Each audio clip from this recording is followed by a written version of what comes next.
Hello everybody, good morning. Today I want to talk again about how to lose weight, especially if you're a woman over 60 years old, if you're a survivor of child sexual abuse and you just are ready to finally take control of your life.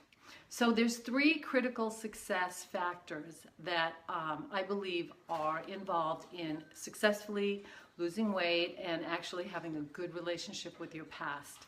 So those things are what you put into your mouth, how you treat your body, and actually what's going on in your mind. And today we're going to talk about the mind a little bit. So why do we overeat? How did we get here if we are overweight by 40 pounds? So we overeat because we want to avoid pain and also because we want to avoid thinking. Quite often when we eat, we can't figure out what we're thinking because of the immediacy of how we are putting food in our mouths and creating more pain. So it's interesting because as survivors, we are in pain and we suffer sometimes because of the way we think.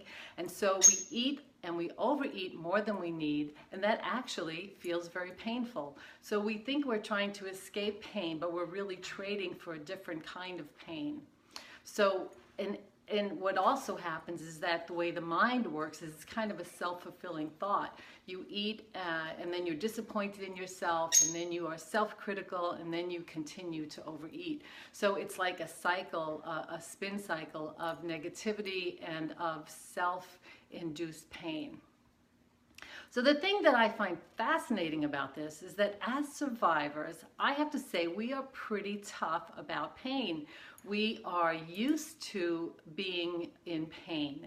And yet, why aren't we willing to take that and trade the discomfort that is created by our thoughts and about negative thinking for the discomfort of actually feeling and processing our feelings? Now, it's not always easy to do that. It's, somehow it feels more difficult than the self-abuse that we do. But in terms of the sensation and a feeling in our body, it's actually quite similar. It's really the mind that is the problem. So really working on your thoughts and watching your thoughts and writing them down and understanding how those thoughts are creating your feelings. And then when you feel bad, you end up hurting yourself. And it's kind of, again, you're going into this cycle. So we want to look at, for me, the weight loss journey is really the journey of a lifetime. It's like we have to look at the whole picture, who we are as human beings. Sometimes what happens when we are obsessed with weight and we think, oh, we can't be happy until we lose weight. We can't meet a person, a partner until we lose weight. We kind of hold off on our life. And so what happens is if I imagine that my weight problem is in my hands and I'm just looking at it, I'm just taking that weight problem and I've got it so close to my face that I can't see anything else. I can't negotiate the rest of my life. So I'm kind of really giving myself a great disability by focusing so much on weight. So with all the tools that we have been discussing, and there will be more as we continue on this Facebook Live journey, but what I want to talk about is maybe taking a step back. So here's the problem of food. It's right here. And what we want to do is take it and hold it further out, have a 30,000 feet look at it, and look at our whole life, and the weight is just one part of it. So I think that one of the problems with people like myself who spend so many years thinking about food, worrying about food, being critical, is that all that time spent was time not spent living my life, was time not going out and being with people because I didn't have anything to wear, I felt uncomfortable, or not going to community events because I just didn't want to be around people because my sadness was so thick. I felt like it was, I just didn't want to be near people. So what I would do is I would stay home and I would overeat and I would continue to hurt myself and give myself that physical and emotional pain. So the thing that is interesting again is that pain is normal. We may feel like we have, as survivors, we have suffered more than others.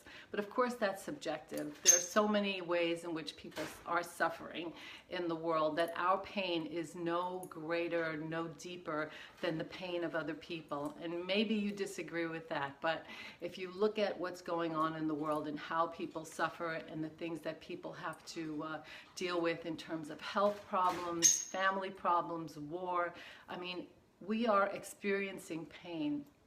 So why do we think that we should not feel this pain? I mean, we're really taught somehow not to feel that pain. And it's very natural if you think about it. If you put your hand on the fire, you're going to naturally take it away because it hurts. So that's kind of a survival mechanism. So it makes a lot of sense. But what we want to do is use our prefrontal cortex, the part of our brain that makes us more than mere creatures. I mean, we are creatures. Our bodies are creatures.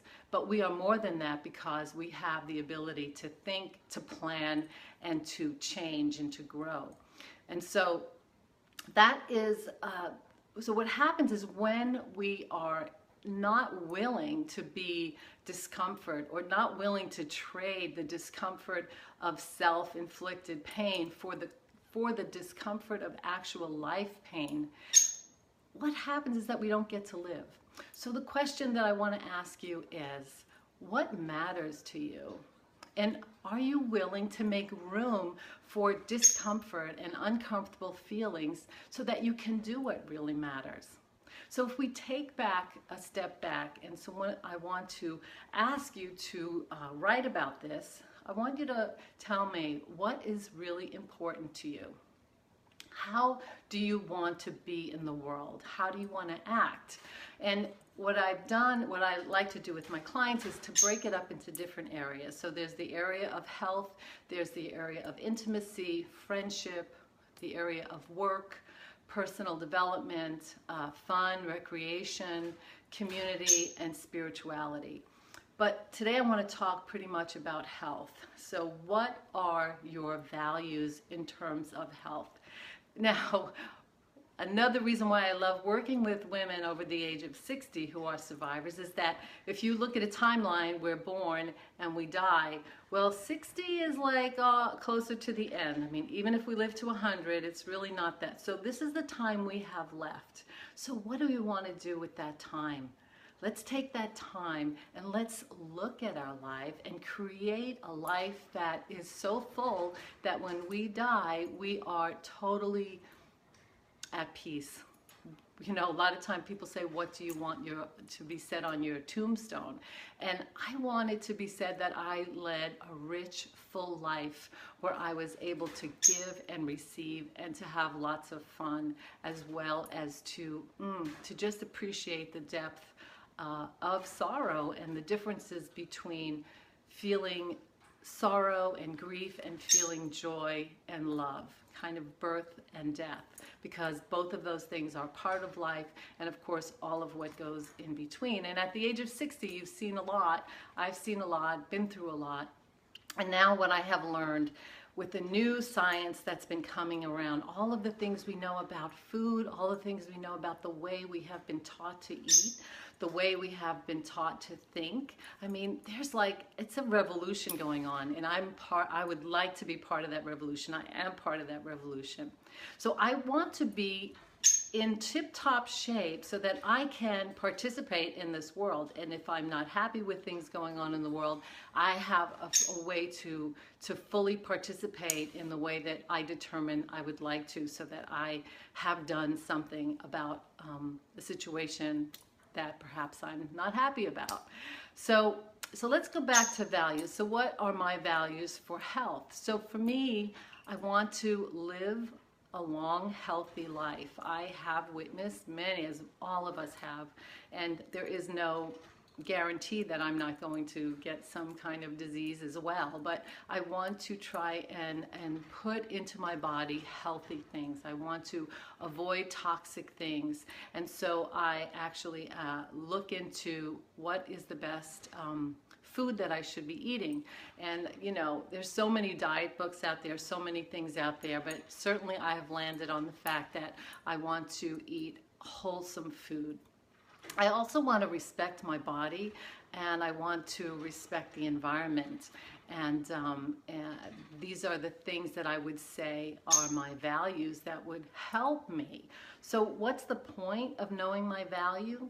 So in addition to all the other tools that, your strategies, your planning, your preparation for food, your creating goals, your scheduling, there's many things that we do in order to change the way we eat, and writing and meditating in order to change the way we think about things, and noticing and becoming aware of all of these things. But so what's the long goal though? What's the big picture?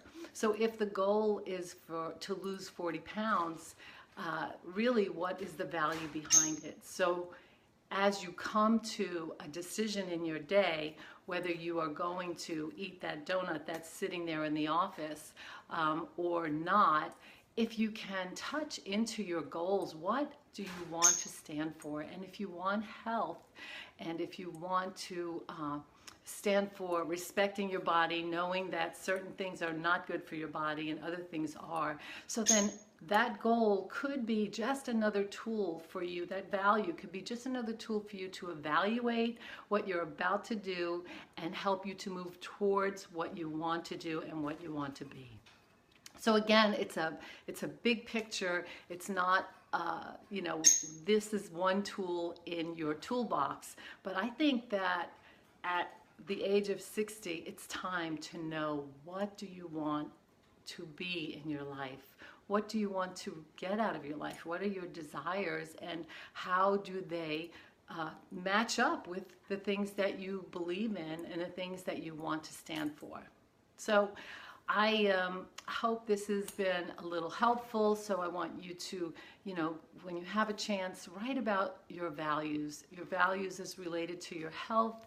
Your values is related to your relationships and your work, and see what it is that you stand for, and come up with a plan. And when you are faced with a decision, perhaps after you have used all your strategies, that one idea of wanting to be a certain way in your life will be a key for you to make the right decision and change a bad habit into a good habit. So that's pretty much it today. I wanted to let you know I'm doing a webinar at the end of the month on emotional eating, where I'm going to teach you about what is emotional eating, why it's so hard to lose weight over the age of 60, and some tools and techniques to deal with your emotional eating and to become better at feeling your emotions and not buffering between you and the world. So thanks again. Have a fabulous day. Tomorrow is a big day, inauguration. So let's just be at peace and be connected to our own spirit, so that we can create the kind of world that we want and that we believe. Okay, bye.